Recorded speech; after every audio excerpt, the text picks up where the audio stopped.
Ma'asyiral muslimin rahimakumullah. Pada hari ke-19 di bulan Syawal tahun ke-10 Hijriah, di hari yang sangat panas, wafatlah seorang putra Nabi Muhammad SAW yang bernama Ibrahim. Maka beliau pun sangat bersedih dengan kepergiannya, sampai kemudian ia berucap, sesungguhnya mata tidak bisa menahan air mata dan hati tidak sanggup menahan kesedihan. Namun tak ada yang dapat aku katakan kecuali apa yang membuat Allah Rabb kita ridha. Dan sungguh kami sangat bersedih atas kepergianmu, wahai Ibrahim. Kemudian di hari yang sama terjadi sebuah peristiwa yang tidak biasa. Gerhana matahari total terjadi. Rasulullah SAW merasa sangat takut dan khawatir bahwa hari kiamat akan terjadi pada hari itu.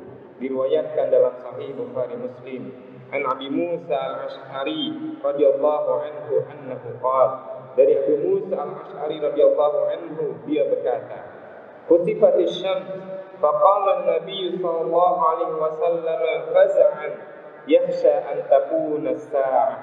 Terjadi gerhana matahari, maka bangkitlah Rasulullah sallallahu alaihi wasallam karena ketakutan, khawatir terjadi hari kiamat pada hari itu.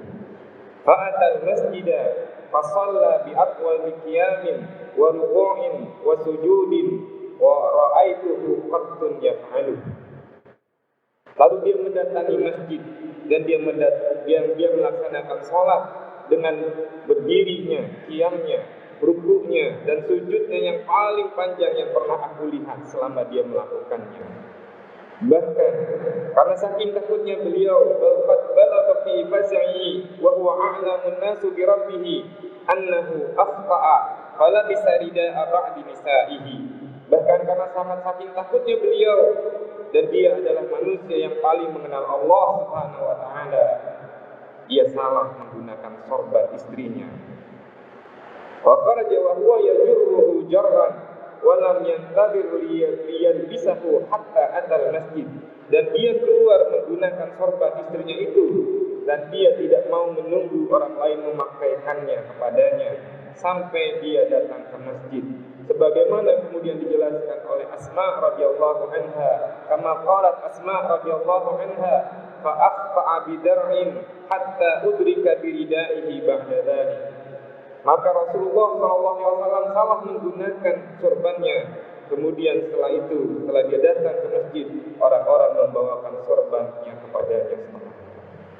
Rasulullah SAW melaksanakan sholat gerhana, sholat 2 rakaat dengan 2 kali qiyam dan 2 kali rukuk dan 2 kali sujud, yang pada setiap rakaatnya dengan bacaan yang sangat panjang dalam setiap gerakannya. Yang hal ini tidak biasa beliau lakukan, karena beliau sejatinya memerintahkan para sahabat dan siapapun yang mengimami sholat untuk memperpendek bacaan dan meringankan sholat, kecuali untuk sholat gerhana.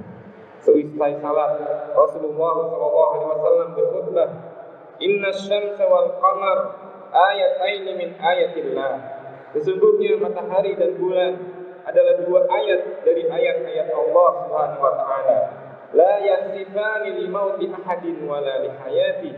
Tidak terjadi gerhana dikarenakan kematian seseorang ataupun karena kelahirannya. Fa idza ra'aitum dzalik, apabila kalian melihatnya, fad'ullaha, maka berdoalah kepada Allah Subhanahu wa taala. Wa kabbiru wa sallu wa tasaddaqu, dan bertakbirlah kalian dan salatlah kalian dan bersedekahlah kalian.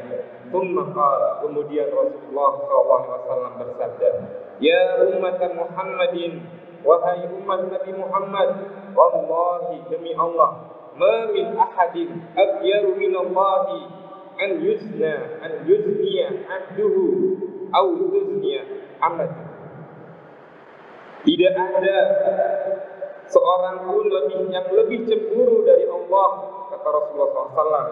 Tidak ada seorang pun yang lebih cemburu dari Allah Subhanahu wa taala jika melihat seorang hambanya berzina. karena berarti dia meninggalkan perintah Allah dan mengikuti apa yang kemudian dia cintai. Ya umat Muhammadin, kata Rasulullah, wahai umat Nabi Muhammad, wallahi, demi Allah, lau ta'lamuna ma a'lam ladahiktum qalilan wa labakaitum katsira. Andaikan kalian mengetahui apa yang aku ketahui, maka kalian akan sedikit tertawa dan kalian akan banyak menangis. Ma'asyiral muslimin rahimakumullah. Gerhana bulan atau gerhana matahari tidaklah terjadi sebagaimana diyakini oleh orang-orang dahulu karena kematian atau kelahiran seseorang. Bukan juga karena ditelan atau dimakan roh jahat. Bukan juga sebagai pertanda baik atau buruknya seseorang atau sebuah negeri. Namun gerhana bulan juga bukan hanya sekedar fenomena alam biasa yang terjadi begitu saja. Gerhana bulan bukan hanya sekedar pergerakan matahari dan bulan yang terjadi secara kebetulan, yang menjadi bahan tontonan yang dinikmati dan dijadikan hiburan. Gerhana ialah kuasa Allah Subhanahu wa taala yang menciptakan, yang menentukan segala sesuatu dan yang menggerakkannya. Gerhana ialah ayat-ayat Allah Subhanahu wa taala yang ditujukan kepada manusia agar muncul rasa takut dari dalam diri mereka. Orang-orang yang beriman akan merasa takut kepada Allah Subhanahu wa taala ketika dia melihat gerhana bulan, ketika dia melihat bulan purnama hilang cahayanya dikarenakan gerhana. Ia takut karena ia mengetahui bahwa Allah Maha Kuasa atas segala sesuatu. Jika Allah sanggup membuat gerhana bulan, maka Allah sanggup untuk membuat bulan atau matahari menghilang. Bahkan Allah sanggup untuk menghilangkan alam semesta dalam sekejap saja. Seorang muslim takut karena ia mengetahui bahwa Allah Subhanahu wa taala Maha Kuasa, dan dia gelisah karena khawatir jangan-jangan pada hari di saat gerhana itu kiamat sudah dekat dengannya. Sedangkan orang-orang yang tidak beriman, mereka akan merasa bahwa gerhana itu hanya sekedar fenomena alam yang biasa. Tidak ada terbetik rasa takut di dalam hati mereka. Tidak ada niat bertaubat di dalam hati mereka dari kemaksiatan. Sampai tiba-tiba datanglah hari yang dijanjikan oleh Allah Subhanahu wa taala, sedang mereka dalam keadaan lalai.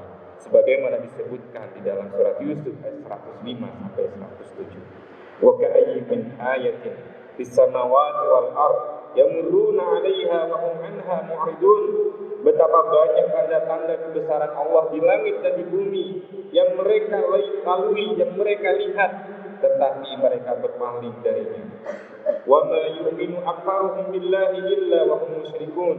Kebanyakan mereka tidak beriman kepada Allah, bahkan mereka berbuat musyrik kepadanya. Afa aminu an ta'tiyahum ghasyiyatun min 'adzabillah aw ta'tiyahum as-sa'atu baghtatan wa hum la yash'urun. Apakah mereka merasa aman dari datangnya siksaan Allah Subhanahu wa taala yang akan melingkupi mereka, ataukah kedatangan kiamat datang kepada mereka secara tiba-tiba sedangkan mereka tidak menyadarinya? Ma'asyiral muslimin rahimakumullah, marilah kita jadikan peristiwa gerhana bulan ini untuk menumbuhkan rasa takut kita kepada Allah Subhanahu wa taala agar kita menjadi orang-orang yang beruntung. Sebutkan dalam Al-Quran, wa may yuti'illaha wa rasulahu wa yakhshallaha wa yattaqi fa ulaika humul faizun. Barang siapa yang taat kepada Allah dan kepada Rasulnya, serta takut kepada Allah dan bertakwa kepadanya, mereka itulah orang-orang yang mendapatkan kemenangan. Ja'alanillahu wa iyyakum mimman idza dzukira idzakar wa idza wa'ida i'tadar wa idza 'udiya syakar wa idza tuliya sabar wa idza adnaba astaghfar. Aqulu qawli hadza wa astaghfirullah li wa lakum.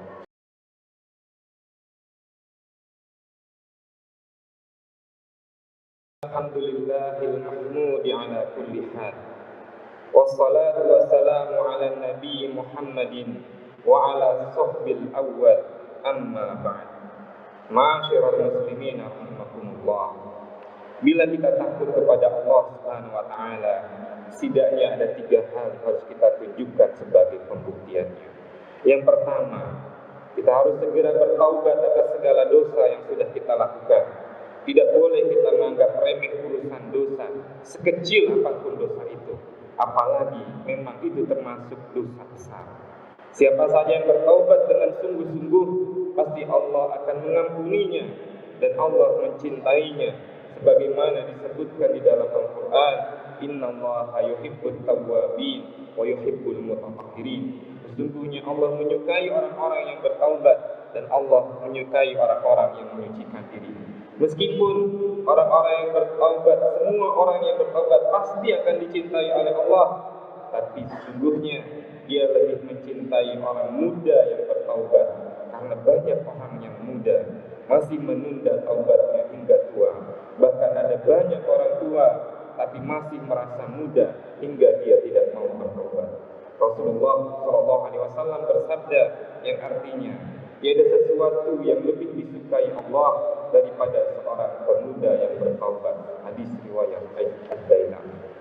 Yang kedua, bukti bahwa kita takut kepada Allah adalah kita tidak mau menyimpang dan melanggar ketentuan Allah Subhanahu wa taala. Kita tentu masih ingat bagaimana Nabi Yusuf alaihissalam tidak mau memenuhi ajakan berzina dari seorang wanita karena dia takut kepada Allah Subhanahu wa taala.